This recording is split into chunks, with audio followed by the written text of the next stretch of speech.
거룩하신 하나님, 오늘도 우리의 눈을 열어 세상을 보게 하시고 변함없이 뛰는 심장의 소리를 들으며 오늘도 우리가 살아있는 선물 같은 인생을 부여받았음을 깨닫습니다. 당신이 주신 이 선물 같은 이 하루, 시간과 공간, 삶의 자리자리마다 하나님의 거룩한 말씀의 뜻이 새겨지게 하시고 그 말씀의 통치 아래에 살아갈 때 우리가 살아가는 삶의 자리가 곧 하나님의 나라가 됨을 오늘도 기억하며 읽어가는 유다서의 말씀 속에서 당신의 선한 뜻을 오늘도 발견하며 살아가도록 은혜를 내려 주시옵소서. 예수 그리스도 이름으로 기도합니다. 아멘. 오늘 우리에게 주시는 기록된 하나님 말씀은 유다서 1장 1절에서 16절 말씀입니다. 오늘 우리는 유다서를 펼칩니다. 유다는 예수님의 동생이지만 자신을 형제라 하지 않고 종이라 낮추며 오늘 펜을 들었습니다. 그는 원래 평안한 구원의 편지를 쓰려고 했습니다. 하지만 그 펜을 꺾고 긴급한 경고장에 메시지를 씁니다. 왜냐하면 적군이 성문 밖에 있는 게 아니라 이미 성벽 안으로, 즉 그 유다서를 읽어가는 신앙의 공동체 안으로 들어왔기 때문이죠.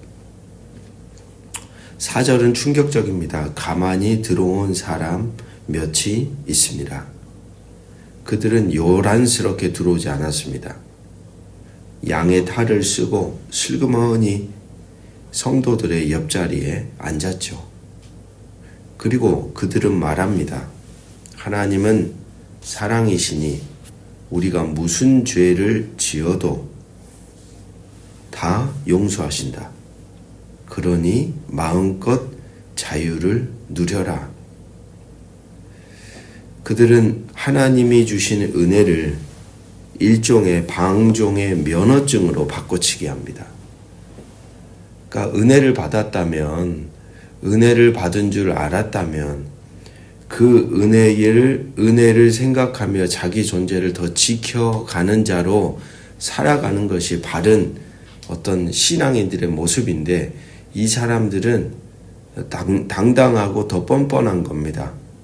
우린 이제 무조건 용서받아 라고 말하는 거예요. 그러니까 아무 일을 저질러도 괜찮아. 악해져도 괜찮아. 선하지 않게 살아도 괜찮아. 어떤 죄를 지어도 상관없어. 왜? 다 용서하실 거니까. 하나님은 사랑이셔. 라고 말하는 사람들이었습니다. 십자가의 피로 산 자유를, 그로 인해 주어진 인간에게 주어진 그 자유를 육체의 욕망을 채우는 도구로 순식간에 전락시켜버렸습니다. 이들의 삶의 문제는 무엇입니까? 예수님을 구주라 부르지만 진정한 삶의 주인으로는 인정하지 않는 것이죠. 여전히 죄의 욕망 아래에 죄에 끌려 살아가는 예전의 모습 그대로 살아가는 사람들이었던 것입니다. 그래서 유다는 외칩니다. 지금은 평화롭게 쉴 때가 아니다. 너희에게 전해진 그 믿음의 도를 위하여 피 흘리기까지 싸워야 한다. 유다는 5절에서 10절 심판이 없다고 떠드는 자들에게 세 가지 역사적 증거를 들이댑니다. 첫 번째 증인은 광야의 이스라엘입니다. 홍해가 갈라지는 기적을 그들은 보았습니다. 그러나 믿음을 버렸을 때 그들은 약속의 땅이 아닌 광야의 뜨거운 모래 속에 묻혔죠. 즉 한번 구원받았으니까 끝이라는 안일함에 대한 경고의 메시지입니다. 두 번째 증인은 타락한 천사들입니다. 그들은 하늘의 영광스러운 지위를 버리고 땅의 것을 탐하다가 지금은 빛 한 점 없는 흑암의 감옥에 갇혀 있습니다. 세 번째 증인은 소돔과 고모라입니다. 그들은 육체의 정욕을 따라 다른 색을 탐하다가 하늘에서 쏟아지는 유황불에 타버렸습니다.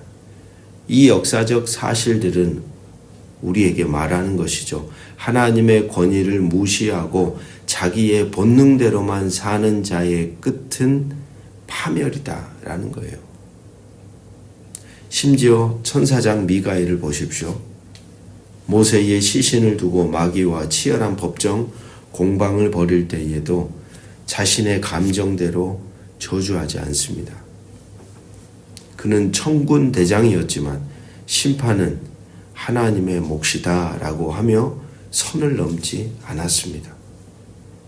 하물며 아무것도 모르는 인간들이 영적 권위를 조롱하고 비방하는 것은 멸망을 재촉하는 일일 뿐입니다. 바로 유다는 그것을 경고하고 있는 것이죠.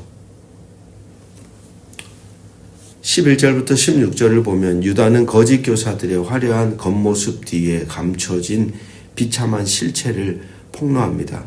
그들은 가인의 길을 갑니다. 형제를 사랑하는 대신 시기하고 죽였습니다. 그들은 발람의 길을 갑니다. 돈을 위해서라면 하나님의 말씀도 왜곡합니다. 그리고 그들은 고라의 길을 따릅니다.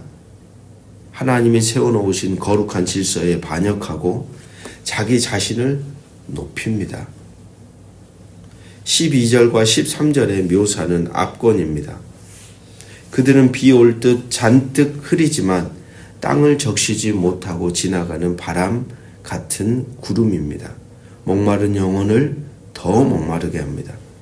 가을이 되었는데도 열매 하나 맺지 못하고 말라 죽어 결국 농부의 손에 뿌리채 뽑혀 나뒹구는 나무입니다. 생명이 없습니다. 그들은 거친 파도가 물러간 뒤 해변에 지저분한 거품과 쓰레기만 남기듯 수치스러운 행실만 남깁니다. 그들은 정해진 궤도 없이 깜깜한 우주를 떠돌다 어둠 속으로 사라져버리는 유성과 같습니다. 에녹은 수천 년 전에 이미 보았습니다. 주님이 수만 성도와 함께 오셔서 이들을 심판하실 것을. 그들은 불만이 가득하여 원망하고 자기 자랑을 늘어놓으며 이익을 위해 아첨하는 자들입니다. 오늘 이 말씀을 읽고 묵상의 여정을 걸어가는 사랑하는 성도 여러분, 오늘 유다의 이 경고의 메시지는 오늘 우리를 향한 것입니다. 내 안에 하나님의 그 고귀한 은혜를 핑계로 죄를 즐기는 마음은 없습니까? 분명 죄를 이기라고 은혜를 주셨는데 그 죄를 빙자하여 나에게 주어진 유혹도 그대로 다 내 안에 담아서 우리의 욕망을 따라 살아가려는 마음, 그래 방종하려는 마음이 오늘 우리에게는 없습니까?